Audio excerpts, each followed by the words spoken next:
नमस्कार, आदाब। गूंज 90.8 FM सुन रहे हैं आप। शो है एक मुलाकात, और एक मुलाकात में हमारे खास मेहमान हैं पवन गुरैया जी, जिनके नाम के आगे अब डिप्टी कलेक्टर लग चुका है, यानी डिप्टी कलेक्टर पवन गुरैया जी। सर, बहुत सारा स्वागत है आपका गूंज 90.8 FM में।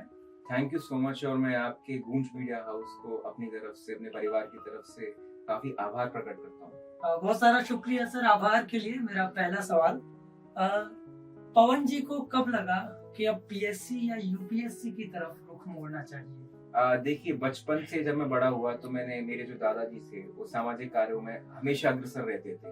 और जैसे मेरे दादाजी के बाद यही जो सेम कार्य है वो मेरे पिताजी करा करते थे, सामाजिक संगठनों से जुड़ना, समाज में जो भी अच्छा हो सके वो करना जी। तो वही मेरा प्रेरणा स्रोत बना बचपन से। तो उसके बाद जब मेरा एडमिशन हुआ Shriram college of commerce Delhi university में, तब मेरे पास कॉर्पोरेट प्लेसमेंट भी आया। पर मैं बहुत क्लियर था, मैं दृढ़ निश्चित था कि अगर मुझे आगे जाना है, अगर मुझे सामाजिक बदलाव करना है, तो मुझे कहीं ना कहीं प्रशासन का रुख करना ही पड़ेगा। तो ये बचपन से ही, ये जो आपकी बात है, तो मैं यही कहना चाहूंगा कि बचपन से ही मेरे अंदर था, मेरी रुचि भी थी और मेरा जो पर्सनल इंटरेस्ट इसी फील्ड में था कि मुझे इसी फील्ड के साथ आगे जाना है। इसी फील्ड के साथ आगे जाना है, और ये दृढ़ निश्चय किया था आपने।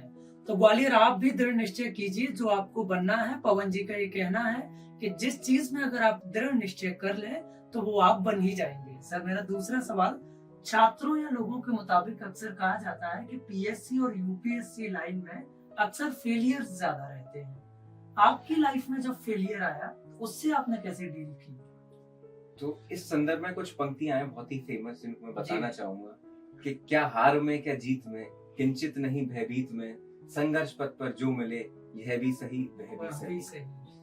तो मैं यही कह रहा हूँ कि अगर आप किसी चीज की तैयारी कर रहे हैं, चाहे यूपीएससी हो, चाहे कोई अदर एग्जामिनेशंस हो, कैट हो, तो फेलियर्स कम एंड गो, पर आपको उससे स्टम्बल नहीं होना है, आपको उससे भयभीत नहीं होना है। आपको दोबारा खड़े उठना है अपने पैरों पे और दोबारा तैयारी करनी है, और डबल ताकत के साथ आपको उस पेपर का सामना करना है। कहीं भी आपको वो फेज नहीं आना चाहिए कि नहीं, अब मैं बहुत लो फील कर रहा हूँ। You have to keep yourself up every day. तो that is what your mindset should B.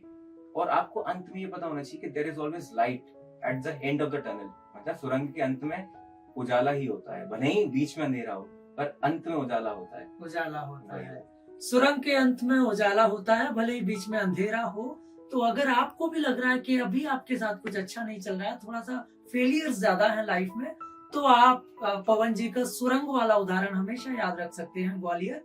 Sir, मेरा तीसरा सवाल, डीयू से आपने पढ़ाई की है। हमेशा हर किसी की लाइफ में कॉलेज लाइफ का बड़ा इंपॉर्टेंस रहता है, बड़ी सुनहरी लाइफ रहती है। बिल्कुल। तो कॉलेज लाइफ से जुड़े कुछ एक दो किस्से जो आपको ताउम्र याद रहने वाले हो। मतलब सिंस कॉमर्स के क्षेत्र में जो श्रीराम कॉलेज है वो नंबर 1 रैंक है उसकी कई सालों से, और बहुत ही प्रतिष्ठित कॉलेज है। तो मेरा जब एडमिशन हुआ मैं बहुत ही प्रफुल्लित था और मैं बहुत ज्यादा खुश था, मुझे कॉलेज मिल गया है। तो मेरी कॉलेज की 3 साल की जर्नी रही, शायद वो मेरे अंतिम सांस तक मैं उसे भुला नहीं पाऊंगा, क्योंकि वो इतनी सुनहरी और इतनी खूबसूरत थी। क्योंकि हमारे कॉलेज में हर रोज कहीं ना कहीं पॉलिटिकल लीडर्स और national level leaders, finance ministers, कहीं ना कहीं टॉप लेवल आर्टिस्ट बॉलीवुड के, ये सब आया करते थे। और मैं जो वहाँ का स्टूडेंट्स यूनियन जैसे बोलते हैं वो था, उसमें मैं बहुत ही एक्टिव था। तो चाहे कुछ भी हो, मतलब चाहे किसी को बुलाना हो, तो जो मैनेजमेंट टीम होती है, फंड रेजिंग टीम होती है, पीआर टीम होती है, सिक्योरिटी मैनेज करना होता है, मैं हमेशा अग्रसर था। और सेम चीज जब मैं हॉस्टल में था, मैं हॉस्टल में रहा 3 साल, हॉस्टल में भी मैं सेक्रेटरी था हॉस्टल का। तो वो एक इलेक्टेड पोस्ट होती है, तो मुझे वहाँ वोटिंग की शुरू मिलती है। तो कहीं ना कहीं मैंने कॉलेज में इतना ज्यादा अच्छा समय व्यतीत किया है, और जो लर्निंग सीखी है, जो आत्मसात करी है, वो चीजें वो जिंदगी भर मेरे साथ रहने वाली है। तो इसलिए मैं मानता हूँ कॉलेज का एक बहुत बड़ा रोल है आपकी लाइफ को शेप और मोल्ड करने में। तो ग्वालियर कॉलेज करण जौहर की फिल्मों की तरह भी होता है, ये बात सच है। पवन जी ने बताया कि कॉलेज में मस्तियां होती हैं, सारी चीजें होती हैं, लेकिन लर्निंग्स भी होती हैं। अगर आप उन लर्निंग्स को अपने साथ ले लेंगे तो शायद आप अगले पवन हो जाएंगे। पवन जी, मेरा अगला सवाल आपसे, हर किसी की लाइफ में एक बैकबोन होता है, चाहे वो कोई दोस्त हो या कोई पारिवारिक सदस्य हो। आपकी लाइफ में वो कौन है? देखिए, अगर ये आप सवाल किसी से नॉर्मली पूछेंगे तो सब यही बोलते हैं माता पिता, और वो सच्चाई भी है कि माता पिता आपके फर्स्ट फ्रेंड या आपके फर्स्ट गाइड या फर्स्ट फिलोसफर आपके पीछे वो होते हैं, जी, हमेशा सपोर्ट सिस्टम के रूप में होते हैं। तो वही रहा मेरे साथ कि माता पिता मेरे साथ, मेरा बड़ा भाई हमेशा थे।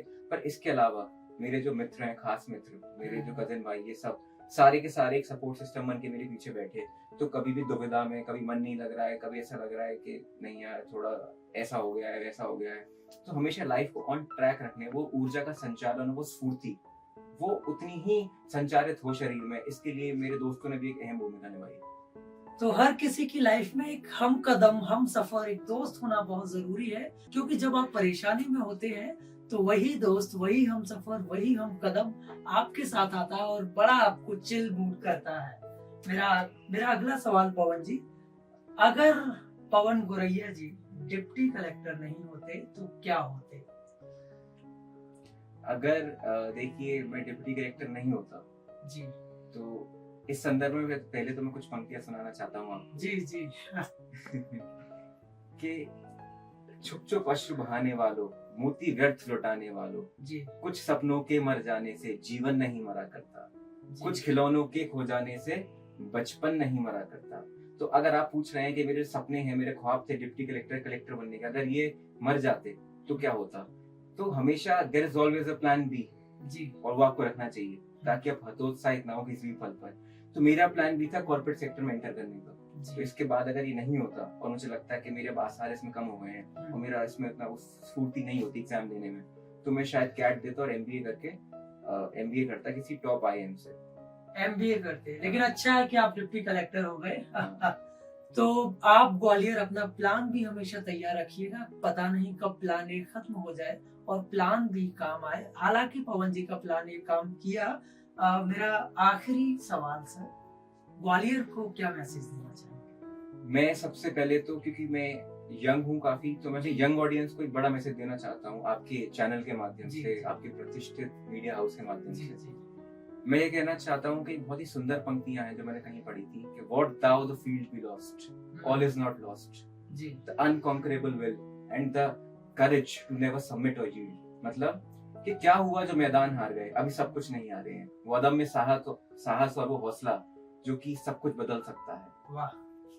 तो वही हौसला बरकरार रखना है जो मेरे युवा साथी हैं जो फेलियर्स का सामना कर रहे हैं कहीं किसी क्षेत्र में, कहीं किसी क्षेत्र में, तो उससे हतोत्साहित ना हो। आप अपने संघर्ष पथ पर, अपने कर्तव्य पथ पर हमेशा बने रहें और आपकी सफलता निश्चित ही आपके कदम चूमेगी एक ना एक दिन।